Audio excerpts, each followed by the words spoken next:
Odamlar oltin yig'ishni yaxshi ko'rar ekan. Xo'p, nima uchun? Shunchaki kelajak uchun, lekin kelajakda nima bo'lishini hech kim bilmaydi. Ular oltinlarni taqishadimi? Yo'q, sandiqqa solib qo'yishadi. Ruhiy odam o'zini boy his qiladi, bir oz bo'lsa ham.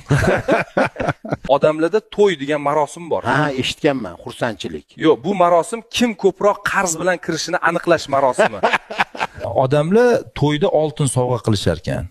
Ba'zi odamlar oltinni kreditga olib sovg'a qilishar ekan. Nimaga kreditga oladi?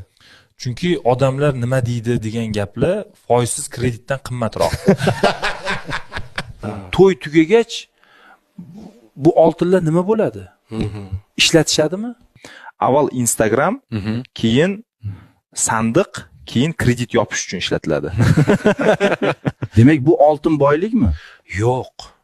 Bu ijtimoiy bosimning yaltiroq ko'rinishi. Biz maymunlar to'y qilmaymiz, shuning uchun erkinmiz. Odamlar bo'lsa bir kun xursand bo'lib 5 yil to'lab yurishadi. Bu odamlar o'zini qiynashni yaxshi ko'rar ekan-a? Shuni o'rniga ixchamroq to'y qilib, oltinlarni ham sal kamaytirib, xotirjam yashasa bo'ladi-yu. Ha, unda odam bo'lmay qoladi-yu.